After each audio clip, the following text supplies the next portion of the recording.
Artinya bersumpah tadi beri keterangan yang sebenarnya sesuai dengan keahliannya. Itu Pak ya. Sesuai keahliannya. Oke, baik. Siap, Yang Mulia.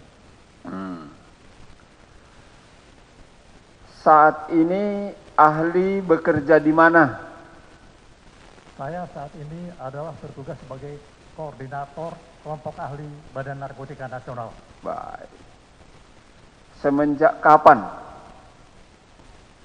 Saya sudah menduduki jabatan ini sangat lama sekali, mulai tahun 2006. Setelah saya kembali sebagai Duta Besar Republik Indonesia untuk negara Meksiko merangkap Honduras, Panama, dan Costa Rica.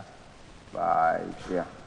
Jadi mulai 2006 sampai saat ini. Baik, 2006 sampai saat ini. Oke. Pendidikan terakhirnya apa Pak? S2. S2 ya.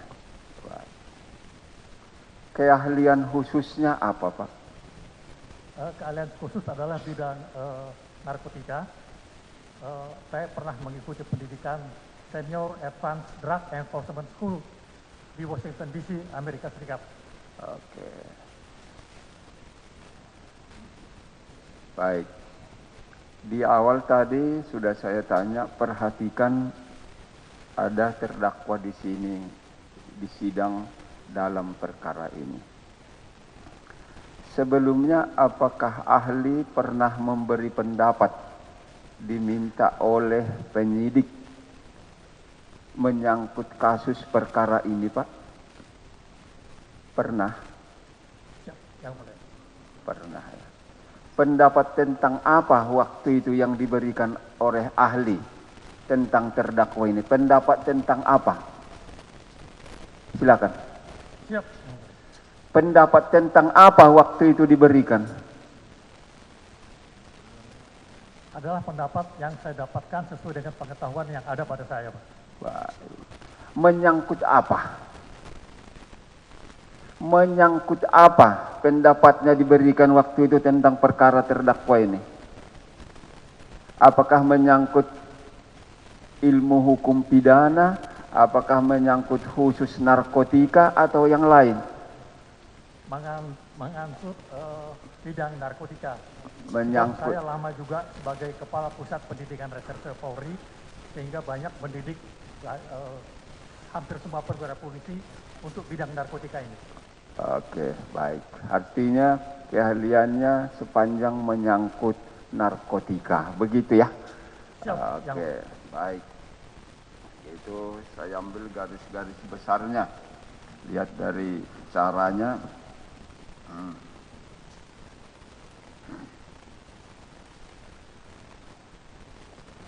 Ahli. Karena tadi ahli menyatakan adalah ahli bidang narkotika. Coba beri dulu pendapat tentang keahliannya. Apa-apa saja teknik dalam pengungkapan kasus narkotika. Teknik-teknik apa saja yang dimungkinkan dilakukan dalam pengungkapan narkotika? Silakan. Siap, Yang Mulia. Jadi selain yang sudah diatur oleh Kitab Undang-Undang Hukum Acara Pidana, jadi sesuai dengan konvensi dari PBB 1988 yang juga sudah diadopsi oleh Undang-Undang Republik Indonesia nomor 7 tahun 97, maka keluarlah Undang-Undang Narkotika nomor 22 tahun 97 dan Undang-Undang nomor 5 bidang psikotropika tahun 97. Ya. Di mana di sini terjadi perluasan kewenangan dari penyidik yang disebutkan sangat spesifikasi dan limitatif. Yang pertama adalah control delivery, yang kedua undercover buy. Kemudian Undang-Undang Narkotika ini berganti menjadi Undang-Undang 35 tahun 2009 yang saat ini sedang diperlakukan. Juga Undang-Undang ini mencantumkan dua kewenangan ini di pasal 75J Undang-Undang 35 tahun 2009. Jadi ini adalah merupakan kewenangan penyidik dan dapat dipergunakan oleh penyidik sebaik-baiknya untuk membongkar kasus narkotika. Mengapa ini diadakan? Karena narkotika ini adalah kejahatan yang sangat spesifik, yang disebut dengan kejahatan transnational crime, extraordinary crime, dan banyak lagi. Sehingga untuk membongkarnya, kalau hanya dengan ilmu yang konvensional, selama ini banyak yang tidak berhasil. Sehingga kewenangan ini diberikan oleh undang-undang, baik secara dunia, adanya konvensi narkotik 1988, dan Undang-Undang Republik Indonesia 35 tahun 2009. Oke. Ahli tadi menyatakan bahwa kasus narkotika adalah bersifat sebagai kejahatan spesifik. Maksudnya apa? Baik. Maksud dari kejahatan spesifik itu apa, Pak? Silakan. Jadi maksud spesifik ini adalah mengenai kontrol dan undercover ini tidak bisa digunakan di kejahatan lain. Jadi hanya diperuntukkan di kejahatan narkotika. Makanya juga tidak, waktu itu belum dicantumkan di kitab hukum acara pidana nomor 8 tahun 81. Jadi ini merupakan perluasan daripada KUHP Undang-Undang nomor 8 tahun 81. Dan disebutkan secara limitatif di dalam Undang-Undang 35 2009. Baik. Kemudian ahli tadi menyampaikan di pendapat awalnya ada undercover buy dan controlled delivery. Ya, ada dua itu tadi ya. Undercover buy atau pembelian terselubung. Apa maksudnya itu? Yang dimaksud dengan undercover buy ini memang di Undang-Undang 75J, Undang-Undang 35 2009, di pasal penjelasan disebutkan cukup jelas. Ya. Namun di Undang-Undang 22 tahun 97 ini ada penjelasannya. Saya boleh bacakan? Boleh, silakan, silakan.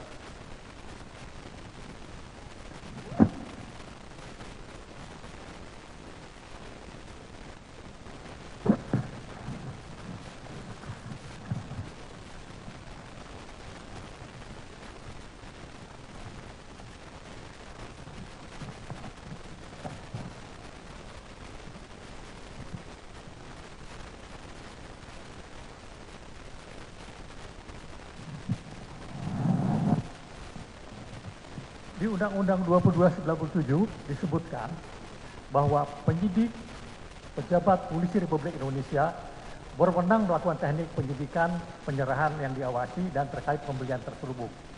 Adapun penjelasannya sebagai berikut.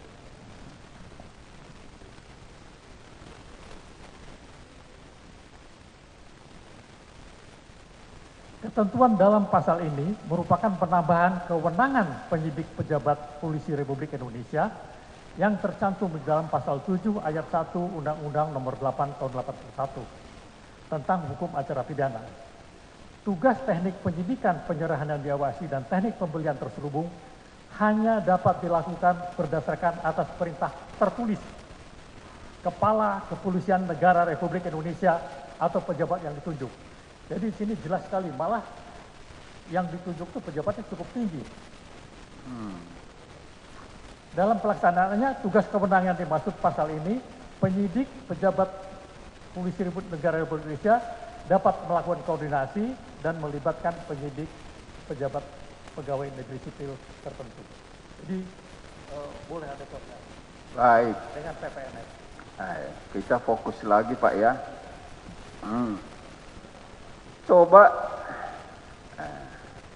Coba beri pendapat sepengetahuan ahli.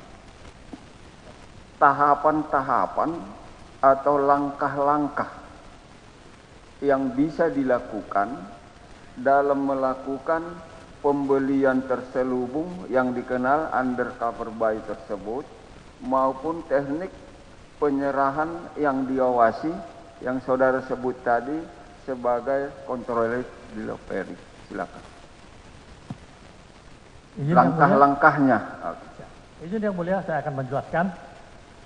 Dapat saya jelaskan bahwa undercover buy atau pembelian terselubung adalah pembelian narkoba yang berkaitan dengan suatu kejahatan narkoba oleh, saya ulangi, oleh undercover agent untuk mendapatkan narkoba.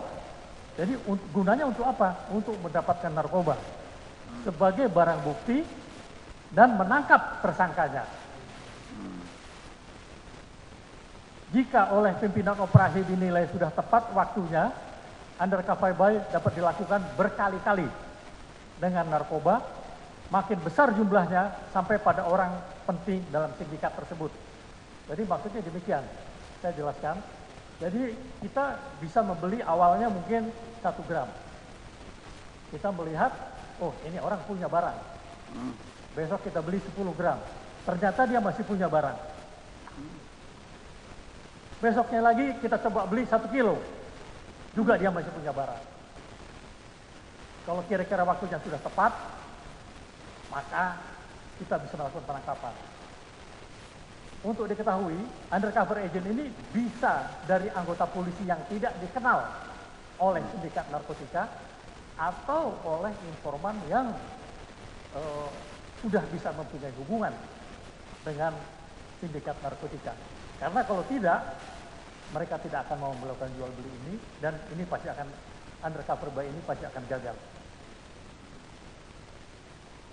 Baik. Sepengetahuan ahli, tadi kan langkah-langkahnya sudah. Dalam hal melakukan, ini kan yang melakukan kan hanya polisi yang bisa ya, begitu. Enggak sembarang orang kan bisa melakukan pembelian terselubung, hanya polisi. Betul Pak ya? Baik. Sebelum melakukan, apakah harus ada surat perintahnya, surat tugas atau yang lain sebagainya? Silakan. Ini sudah jelas, harus ada surat tugas. Harus ada. Karena kalau tidak ada surat tugas, bisa terjadi tabrakan. Waktu dia melakukan undercover buy, bisa ditangkap oleh kesatuan lain yang mungkin kira-kira juga akan melakukan tindakan yang sama. Malah kalau kita melihat tadi Undang-Undang Nomor 2 Tahun 97, surat izin tertulis oleh Kepala Kepolisian Republik Indonesia atau pejabat yang ditunjuk. Itu jelas di dalam Undang-Undang 22 Tahun 97. Jadi surat perintah ini adalah hukumnya wajib. Jadi kalau tanpa surat perintah, ini berarti liar. Harus ada surat perintah, kalau tidak ada berarti liar. Satu lagi dari saya. Dalam melakukan pembelian terselubung tersebut, tentukan harus ada sarana objeknya. Akan begitu. Apa menjadi objek jual belinya itu, buy-nya itu, kan begitu Pak. Pertanyaannya, apakah bisa barang bukti yang disita karena tindak pidana narkotika yang lain maksudnya, dibuat sebagai objek atau sarana jual beli dalam melakukan pembelian terselubung tadi? Silakan. Saya jawab yang mulia. Silakan. Jadi barang bukti yang sudah disita oleh petugas penyidik harus segera dimusnahkan selambat-lambatnya 1 minggu. Dan bisa diperpanjang apabila mungkin tempatnya jauh, bisa menjadi 2 minggu. Dan mungkin bisa diperpanjang dengan alasan-alasan lain. Jadi barang bukti yang sudah disita itu hanya boleh disisihkan. Saya ulangi, disisihkan untuk keperluan sidang pengadilan, dan yang kedua untuk pendidikan dan latihan. Maksudnya pendidikan dan latihan ini bisa pendidikan untuk petugas-petugas laboratorium, dan juga bisa untuk pendidikan dan latihan anggota-anggota, dan juga bisa untuk pendidikan anjing-anjing pelacak narkotika yang dilatihkan. Namun setiap ada kegiatan ini harus disertai dengan berita acara. Berapa yang terpakai dan berapa yang dipinjam. Jadi itu harus jelas. Semua harus tertulis. Tanpa tertulis itu sama dengan liar. Baik. Bersambung sedikit lagi. Kalau demikian, barang bukti hasil penangkapan tidak boleh dibuat menjadi objek atau barang dalam rangka pembelian terselubung. Sangat betul yang mulia. Sangat betul. Terus, kalau tadi diperkenankan, kan diperkenankan pembelian terselubung. Yang memungkinkan boleh, garis benang putih, boleh. Yang menjadi objek dari mana sumbernya yang bisa dimungkinkan? Silakan. Siap, saya jawab yang mulia. Silakan. Jadi barang bukti yang sudah disita, Iya. itu jelas adalah sebagai barang bukti. Ya. Dan harus segera dimusnahkan. Ya. Yang tidak dimusnahkan itu jumlahnya adalah tidak terlalu banyak dan sangat sedikit.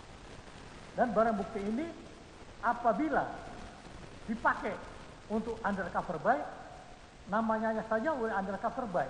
Jadi kita membeli pakai uang, Ya. bukan membeli pakai barang, tapi membeli pakai uang. Jadi kalau misalnya ini terjadi barang bukti ini sampai ke orang lain, terus ditangkap. Barang bukti yang ditangkap adalah barang milik kita. Jadi berarti tidak ada gunanya buat penyidik.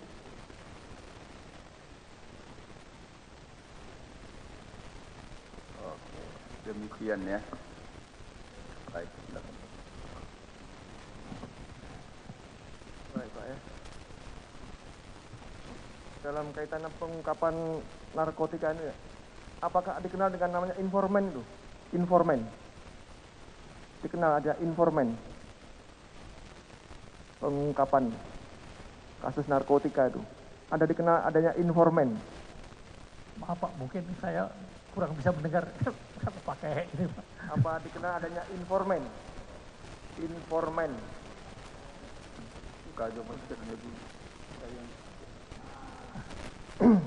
Apa dikenal adanya informan dalam pengungkapan kasus narkotika? Ada. Dikenal adanya informan. Informan. Oh, yang dimaksud informan Pak. Nah, Jadi informan itu memang ada, waktu saya mengikuti pendidikan drug enforcement di Amerika, ini pendidikan ini untuk informan ini setengah semester untuk istilahnya ini informan handling. Jadi informan itu bisa menjadi informannya polisi dengan berbagai cara. Pertama, mungkin dia dulunya bekas sindikat narkotika. Yang kedua, memang dia ada kebutuhan uang, sehingga dia ingin mendapatkan uang dari penyidik. Ini kira-kira motif-motif informan yang mau bergabung dengan polisi. Tapi umumnya undercover buy ini untuk mencegah hal itu, polisi menggunakan anggota sendiri yang disebut dengan undercover agent. Undercover agent ini adalah anggota polisi yang sangat terlatih dan tidak dikenal. Dan undercover ini selalu dilindungi oleh tim undercover operation. Jadi apabila ketahuan oleh sindikat, biasanya dia akan dibunuh. Makanya ada yang membayangi namanya tim undercover surveillance. Ini biasanya kalau dia bergerak satu, yang lain ada bergerak. Jadi ini kira-kira yang dilakukan. Jadi bisa kita pakai informan, tapi juga kita lebih banyak memakai undercover agent kita sendiri yang tidak dikenal oleh sindikat. tapi selama ini masih sering dipakai yang informan di luar polisi. Masih banyak dipakai. Informan di luar polisi.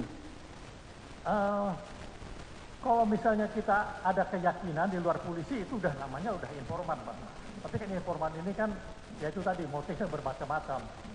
Hanya ada karena motif uang, karena motif sakit hati, motifnya karena dulu pernah jadi sindikat terus ditinggalkan. Nah itu bisa. Tapi itu merekrut informan ini adalah satu hal yang tidak mudah. Itu perlu suatu perjalanan panjang yang dilakukan oleh penyidik-penyidik yang ada di lapangan. Mereka akan tahu sifat dan kelakuan informan ini. Apakah hanya membohongi polisi atau hanya ya ingin mendapatkan uang saja gitu. Jadi harus selektif betul ya. Selektif betul. Selektif. Oh iya, betul Pak. Sangat yang mulia. Itu harus diketahui pimpinan polisi juga. Prosedurnya harus diketahui oleh atasan. Tidak hanya penyidik di lapangan. Itu mungkin sangat tidak terikat. Jadi bisa siapa saja.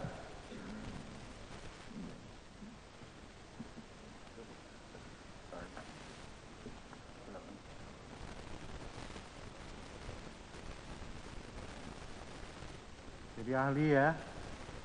Tadi undercover buy yang dikenal ya. Artinya tidak dimungkinkan untuk dipakai BB yang ada, barang bukti yang disita yang ada. Kalau masalah lain, misalnya undercover selling atau undercover sell, menjual, itu dimungkinkan tidak dalam undang-undang atau variannya?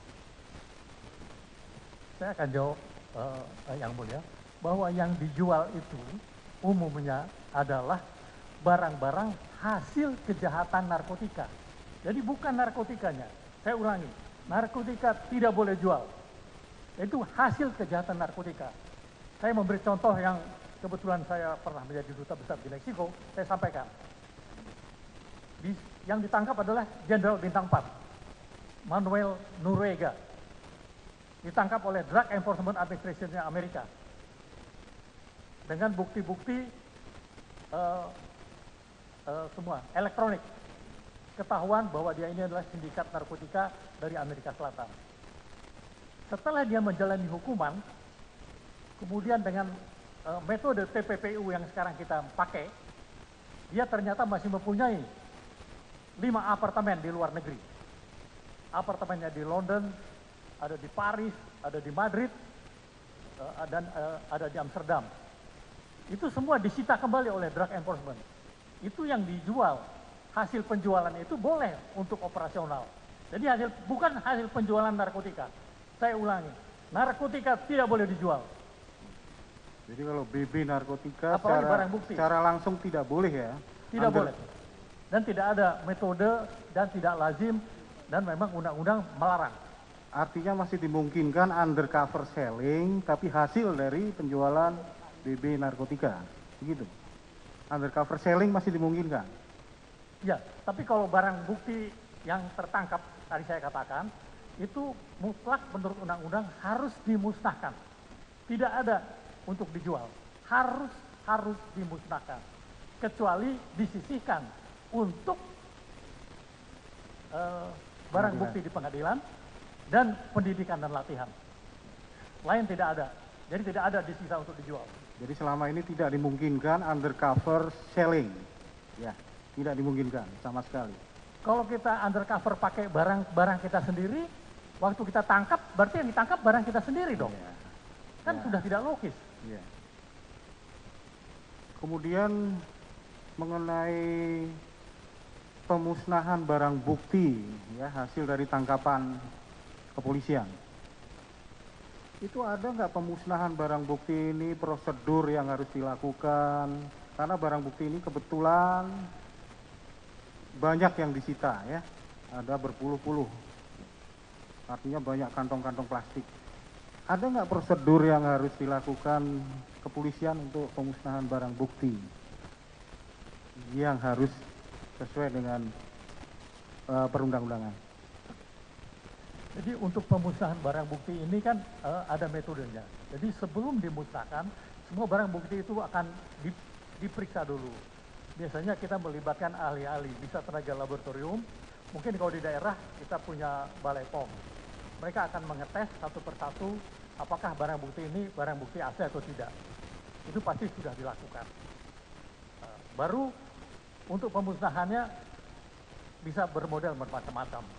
Kalau saya lihat yang di Bukit Tinggi hanya dengan metode air. Tapi kalau metode-metode kita di Badan Narkotika Nasional, kita sudah lebih canggih. Kita punya insinerator untuk memusnahkan barang bukti ini. Dan itu sudah dipunyai oleh Badan Narkotika di tingkat provinsi di seluruh Indonesia. Oh, jadi sudah ada di tingkat provinsi di seluruh Indonesia. Ya, kalau dilakukan di Polres? Kalau Polres biasanya bisa memakai, karena di sana BNP itu hanya sampai tingkat provinsi, Pak. Kalau tidak bisa dibawa dari provinsi? Ya, kalau itu kan mungkin di kota kecil, jadi harus ke tingkat provinsi. Itu pelaksanaannya bagaimana sih? Itu kan pengecekan itu setelah terjadinya penangkapan dicek, oke memang itu barang bukti berupa narkotika, sabu misalnya. Kemudian setelah beberapa saat sebelum dilakukan pemusnahan, apakah harus dicek kembali sesuai dengan prosedur atau bagaimana? Sehari atau hari itu dilakukan pemusnahan barang bukti, bagaimana prosedurnya? Biasanya untuk pengecekan kembali ini karena biasanya kan kalau waktu pemusnahan kan banyak undangan yang diundang. Jadi kalau mungkin pengecekan satu persatu mungkin ini makan waktu. Tapi kan ini sudah pernah dicek oleh tenaga laboratorium. Dalam hal ini juga kalau di Bukit Tinggi mungkin nggak ada laboratorium, itu ada Badan POM yang mempunyai alat-alat test kit ini. Sehingga itu sudah dites sebelumnya. Pada saat untuk pemusnahan yang berikutnya, ya biasanya sangat jarang diadakan pemusnahan. Tapi kalau misalnya kurang yakin, atau misalnya dari audiens ada yang tidak yakin, itu bisa-bisa saja dilakukan. Harusnya secara tegas dilakukan, ya. Sebelum dilakukan pemusnahan dicek kembali. Nah, seharusnya begitu. Karena rentang waktu dari penangkapan, press release, ke pemusnahan itu sangat panjang. Berbagai kemungkinan masih bisa terjadi.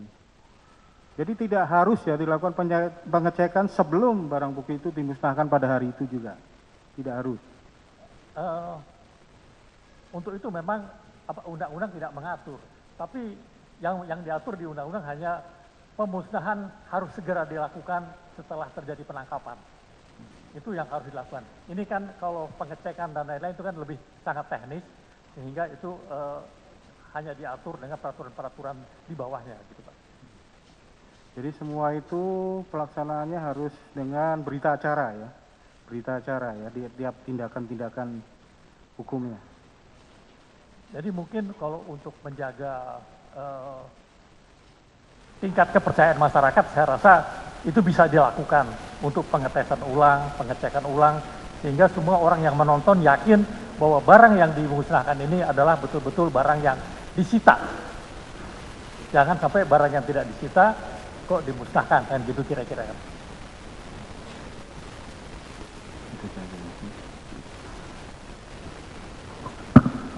Baik, selanjutnya giliran penuntut.